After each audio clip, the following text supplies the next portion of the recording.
Hace casi 100 años, Walt Disney y su hermano Roy fundaron lo que después sería The Walt Disney Company en Estados Unidos.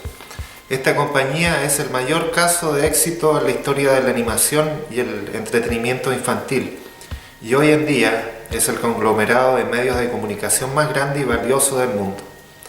Hay muchas cosas que un emprendedor puede adquirir de la trayectoria Disney: soñar, creer, atreverse, hacer.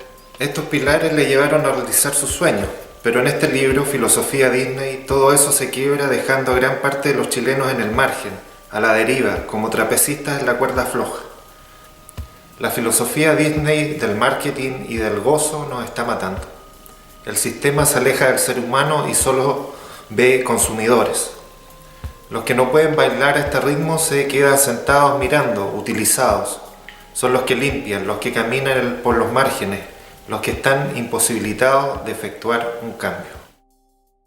Rodrigo Torres Quesada nació en Santiago en 1984, estudió en el Instituto Nacional, es licenciado en Historia, titulado en la Universidad de Chile, ha publicado los libros de cuentos Antecesor 2014 y Filosofía Disney, que es el libro del cual vamos a conversar en esta ocasión, 2018, bajo el sello Libros de Mentira. El lanzamiento, por si acá, es la próxima semana, así que estamos en una fecha precisa. También ha publicado distintos relatos en la Maceta Ediciones 2017 y la novela titulada El sello del pudú, Aguja Literaria 2016. Así también la novela nueva, narrativa nueva, Santiago Under 2018, y obtuvo el primer lugar el año 2012 en el concurso quinta versión Cuéntate algo de Biblioteca Viva.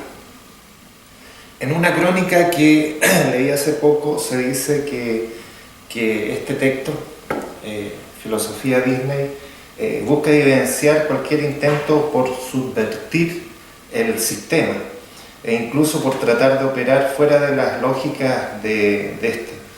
Es más bien cualquier lógica en ese sentido es más bien una pérdida de tiempo y de energía. Tal vez en Filosofía Disney se da esa teoría, pero te lo pregunto a ti, ¿crees que realmente es así, que subvertir es una pérdida de tiempo?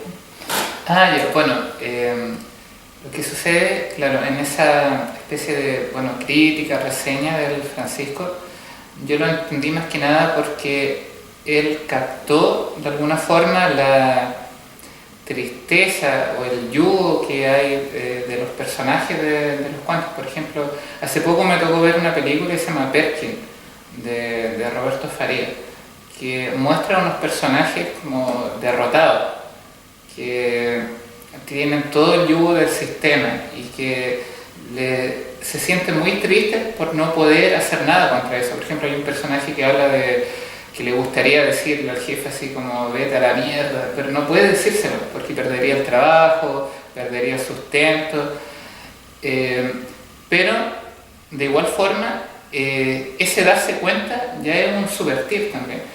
Y claro, en esa crítica como se enfatiza el tema de esa inutilidad, tomando en cuenta esta tristeza de los personajes, esta como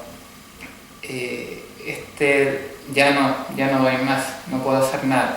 Pero de alguna forma creo yo que los personajes igual en sí albergan como un cambio, albergan como una rebeldía en potencia. Bueno, yo la verdad cuando escribí este libro como lo que quería expresar era como que uno lleva en sí como una rabia. Yo lo escribí con rabia. Cada cuento tiene una rabia, tiene una crítica, una reflexión, y yo creo que eso, si se le da como cierta forma, puede como llevar a algo que no sea solo como un berrinche, uno puede transformarlo. Y ahora, ¿cómo ves tú el oficio de escribir? Tú ya eres un escritor, ¿ves también de que tal vez en el simple hecho de escribir un libro sea como una pérdida de tiempo y de ganas y de esfuerzo frente a este sistema tan grande que nos aflige? Bueno, la verdad, yo creo que escribir es súper complicado, en el sentido, al menos para mí, en el sentido de que yo cuando escribo, yo lo hago porque generalmente tengo como algo, como una especie de, como te contaba, como una rabia, como no es algo que sea como tan fácil. Entonces yo creo que siempre escribir va a conllevar como desgastarte.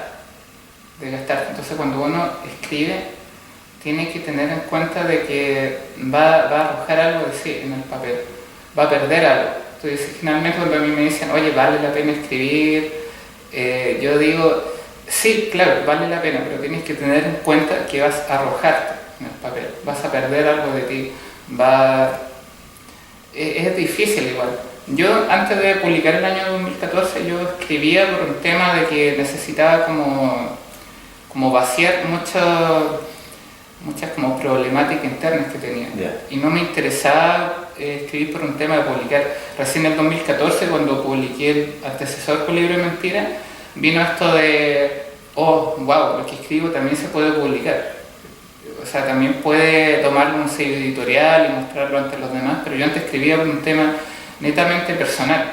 Entonces, al final creo yo que escribir es una manera también como rebelarse contra el sistema, pero puede ser una forma no necesariamente publicable. O sea, no es necesario decir, publiqué, soy escritor. O sea, yo a un amigo, por ejemplo, un amigo peruano, el Julio César, yo le decía, tú eres escritor, pero sin escribir, porque él tenía tanta historia y nunca ha publicado, pero tenía tanta historia, tanta aventura, que ya lo hacía en un escritorio. Yo decía, tú eres escritor sin escribir. Claro, yo he publicado y ya no sé, serán unos 4 ya, pero yo aún siento que él, por ejemplo, es más escritor que yo, porque él como que ha dejado como un legado como en el acto.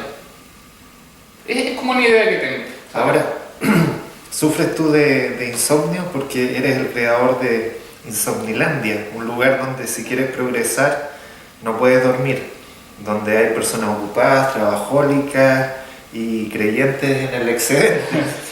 Un escritor también debe tener esas características, ser trabajólico, debe meterse en esa maquinaria del sistema también.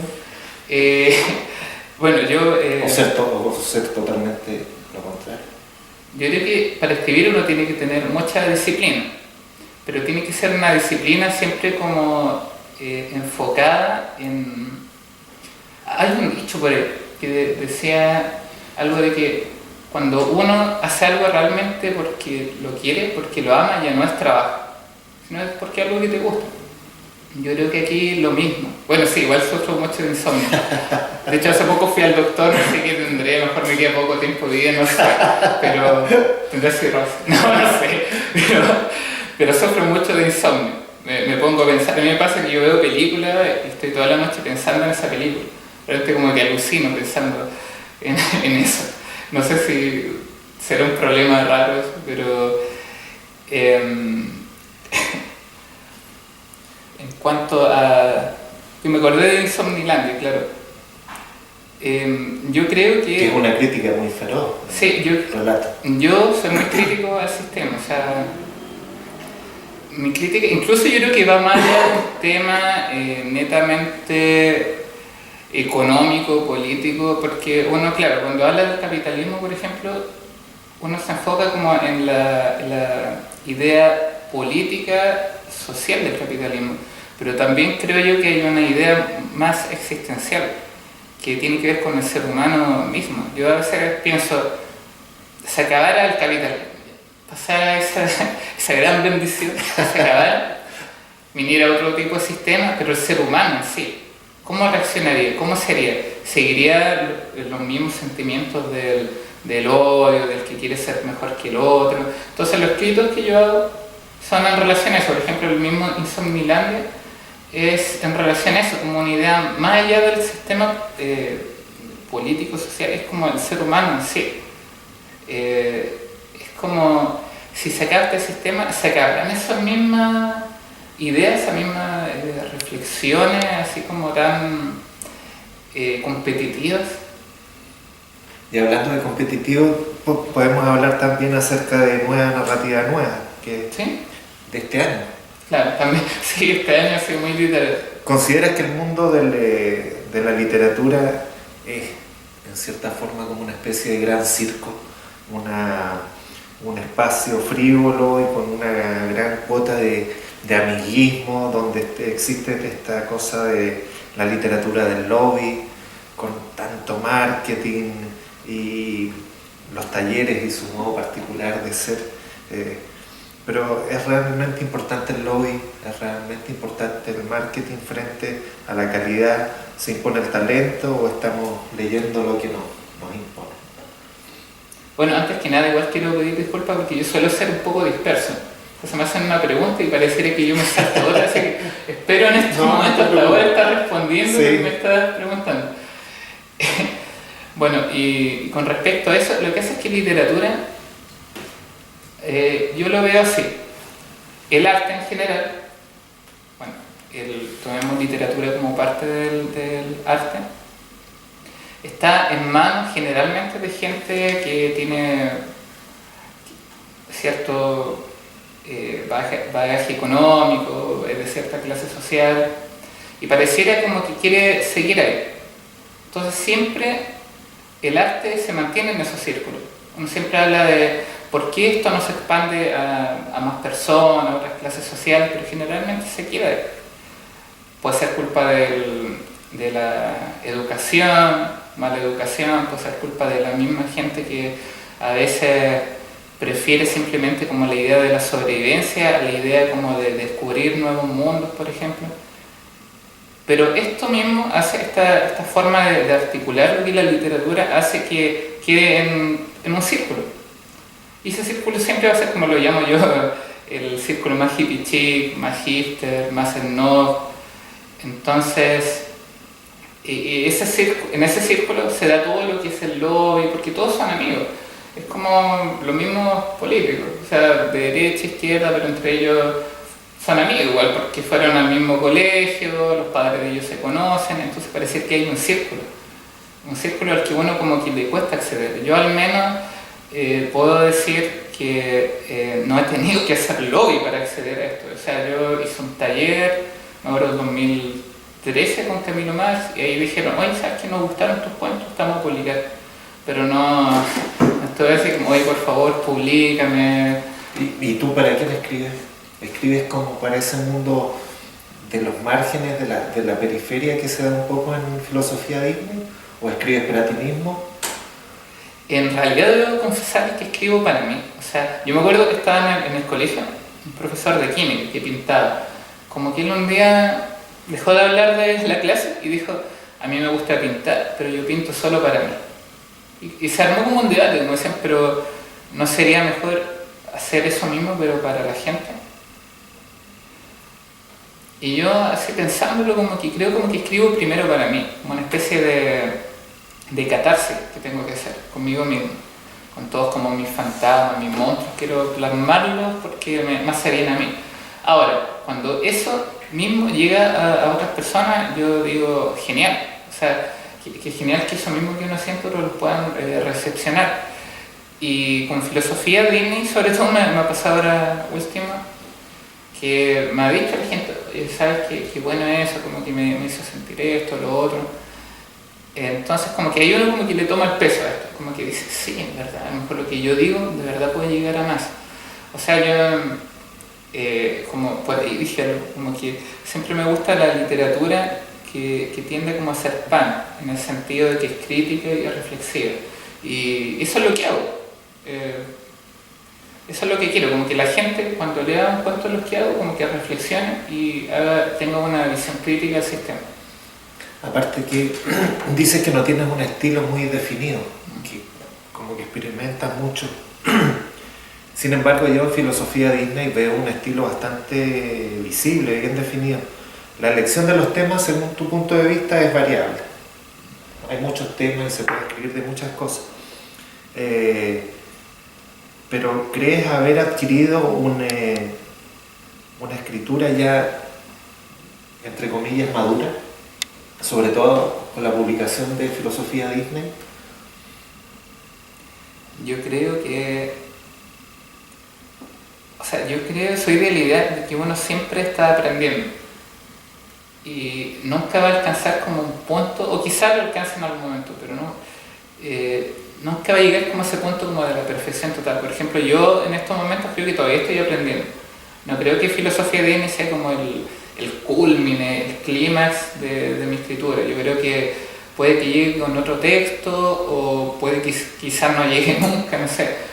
Pero a mí, claro, yo estoy conforme con lo que hice, pero creo que aún estoy aprendiendo. O sea, y a mí me gusta eso, me gusta nutrirme de la idea de las personas, que hayan leído el libro y me digan, mira, esto podría haber ido por acá, me hubiera gustado que hubiera sido así. Yo creo que estoy todavía en un proceso de aprendizaje. Pero hay algunas cosas que se logran advertir más nítidamente. Compromiso social, realismo. ¿Qué tan importante consideras esos dos elementos dentro de tu literatura? Yo creo que son súper importantes porque yo, bueno, sobre todo estos estilos, porque delante mencionaste que, claro, yo como que decía que no está muy definido, es porque a mí me gusta escribir varios estilos. Me gusta escribir terror, fantasía, no necesariamente solo de realismo, pero en este caso cuando escribo de realismo me gusta como, claro, esa idea del compromiso social. El tema es hacer una crítica. A mí me gustaría, no sé, que cierta crítica que uno planteara en sus cuentos ayudara, no sé, que hubiera hasta una revolución, algo así, sería genial.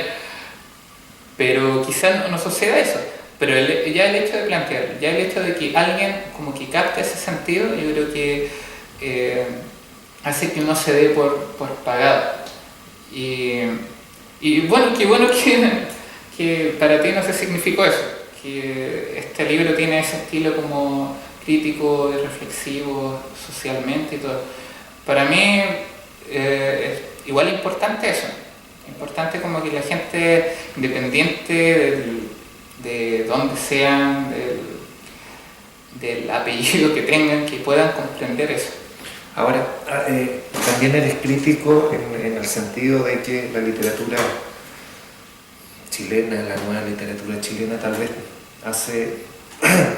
toma con mucha importancia las imágenes y las cuestiones estéticas por sobre la propia historia. Quisiera hablar un poco sobre el relato y el uso del lenguaje, al mensaje en contraposición a cómo usas ese lenguaje. ¿Cómo enfrentas tú desde tu trabajo escritural? ¿Es más importante el mensaje o la forma en que se dice ese mensaje? Para mí lo más importante es como que la historia que cuento tenga una finalidad.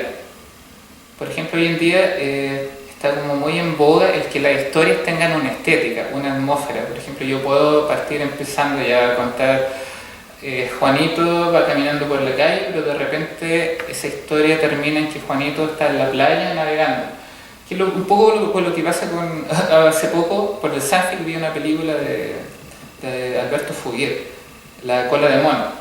Que claro, que empieza contando una historia, pero después termina contando otra y ya al final no tiene nada que ver con la película, entonces como que siento que se privilegia como una atmósfera más que la historia en sí. Yo lo que hago al revés, a mí me gusta contar una historia porque yo lo que quiero es decir, por ejemplo, ya en el cuento de filosofía de Disney que habla de una persona, una mujer que trabaja en el banco, y esa es mi historia.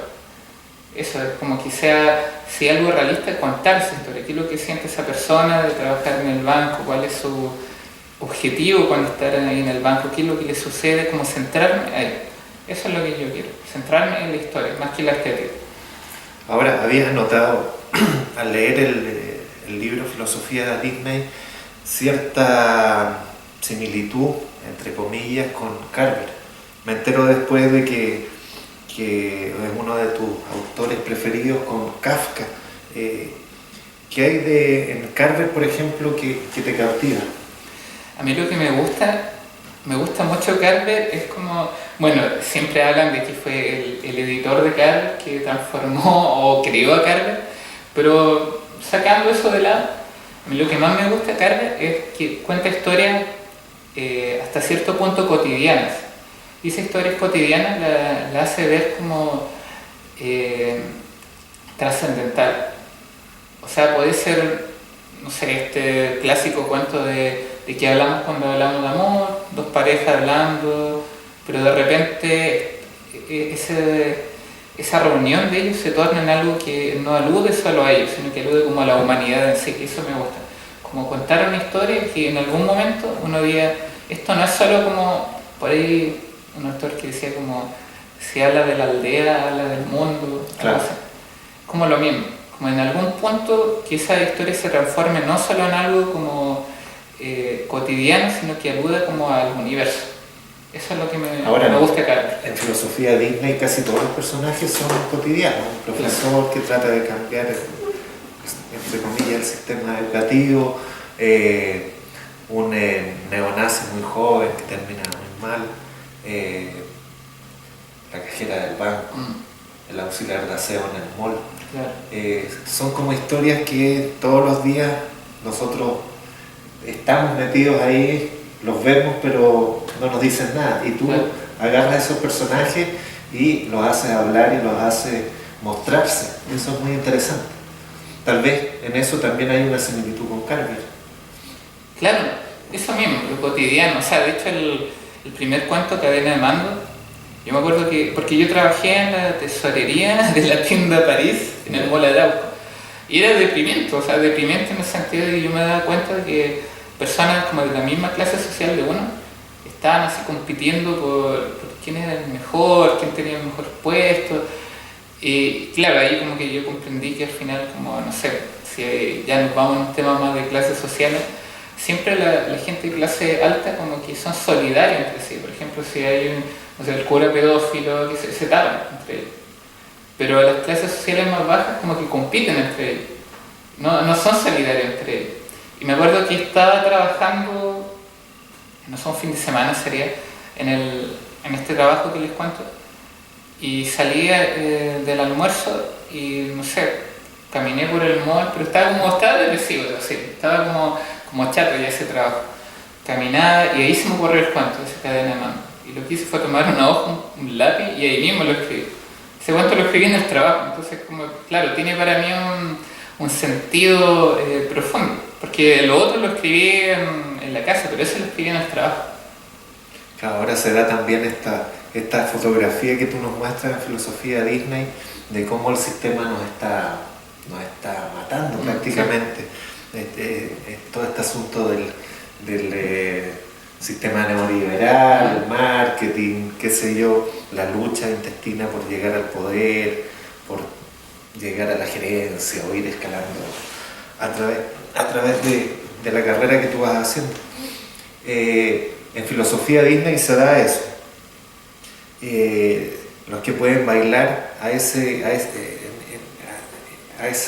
ritmo de esa música, muchas veces algunos quedan al margen, quedan en la periferia. Eso también es muy interesante en el libro y en el título, Filosofía Disney, como esos consejos de marketing claro. que se dan. ¿Por eso que le pusiste Filosofía Disney? Claro, porque hoy en día, como que si tú quieres, no sé, el mundo Disney, esta cosa infantil claro. tan puritana, que parece inofensiva y que por detrás es una maquinaria bastante gigante. Y tiene que ver mucho yo diría también, está hermanado como con la filosofía de internet, esta filosofía como que tú quieres lograr algo y ya está en internet, o sea, si quieres conquistar a alguien, ya está ahí en internet. Filosofía de Disney también es eso, o sea, cómo ser exitoso.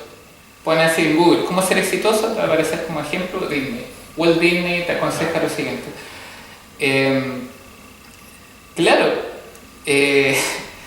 muy divertido el tema de Disney porque es como decías tú, es tan inocente, pero hay algo muy terrible detrás que en realidad apunta a que las personas tienen que ceñirse al sistema, tienen que seguir ciertos parámetros para ser los mejores. ¿Qué significa ser los mejores?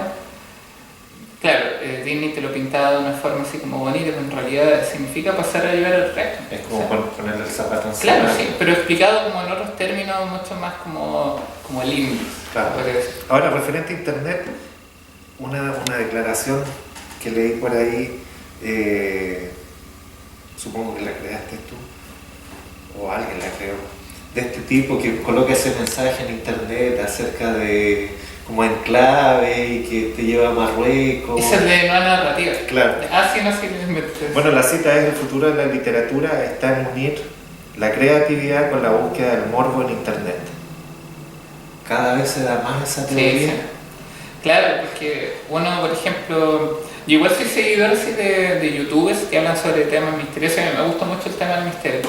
Y no sé, tenemos a La Habitación Oscura, un youtuber, el otro Dross, Sador, trazador de pesadillas en Uruguay. Todos ellos hablan de temas de misterio, claro, con su toque morboso, independiente sea verdad o no, como que le dan ese toque. Y claro, pareciera que hoy en día la gente prefiere, más que leer un libro, buscar esos videos y escucharlos. Independiente sea verdad o no, pareciera que ahí está como el futuro de la historia. O sea, no sé si esto sea bueno o malo, yo creo que va... Pero es la búsqueda del morbo. Claro, la búsqueda del morbo, yo creo que la gente... Unido con un poco de posverdad. Claro, sí. Yo creo que es como esta canción de los Chancho en Piedra, cuando hablaban de que... ¿Cómo era? Placer al ver cómo hace uno por dentro. Cuando hablaban de que la gente, no sé, hay un accidente, están ahí en la esquina mirando qué pasó. O esta película, Tesis, que después parece, creo que es en un remake llamado 8 milímetros, creo. Claro, sí. Y que esta cosa como del cine snuff, porque hay, y vuelvo al principio que comentaba, esta como perfidia humana pertenece como a una creación de parte del sistema, el capitalismo, o es algo que va dentro de nosotros. Ahora, si algo que va dentro de nosotros es algo que quizás tengamos que cambiar como personas, porque claro, si nos ponemos a esperar que cambie el sistema económico, social, pero sigue eso ahí, sigue ese morbo, esa cosa como por ver destruido al otro, sería terrible. Igual es todo un tema. Hay que hacer como un cambio de teoría. Claro, sí. Como lo que se hace en el cuento testigo un poco. Ya, claro. Que te imponen, te tratan de imponer algo, pero al final se da un clic y como que el niño capta que hay algo más que la religión. Claro, sí. Claro, la religión es... La religión siempre, yo creo que se la ha vilipendiado por el tema de que expone a Dios.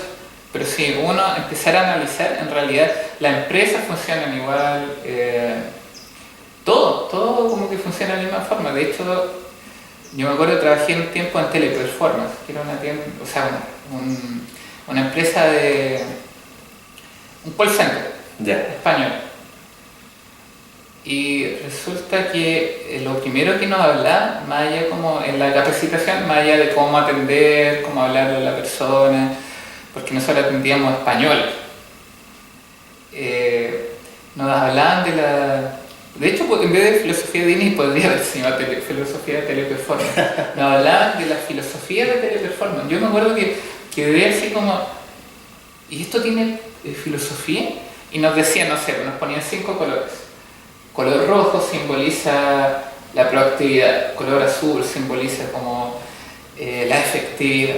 Y cada color simbolizaba algo, pero en función a la empresa. Y ahí yo dije, pero ¿qué está pasando aquí? ¿Cómo es posible que una empresa funcione como si fuera una religión? Y nosotros, como humildes trabajadores, teníamos que ceñirnos como a esos 5 principios, cada uno enfocado en un color. Era feliz. Claro, sí. Entonces uno dice, al final la religión está en todas partes. Por eso yo como en ese cuento como que decía que al final, claro, la gente que es más científica, por evolución, también llega en cierto momento a tener los mismos paradigmas religiosos, o sea, se comportan de la misma forma. O sea, yo igual creo mucho en la ciencia, en la evolución, me encanta todo el tema de los... Bueno, por eso lo pongo, el tema de los dinosaurios, el tema del pasado, me encanta mucho. Pero sí reconozco que también se sigue el mismo parámetro de la creencia, de ser un feligrés de una idea de que Darwin es intocable, es lo mismo. Bueno, tal vez la literatura también es un poco la religión, tiene mucho de religión. Claro. Esperemos de que los devotos, haya muchos devotos de, por ejemplo, libros como Filosofía de... Ok, muchas gracias.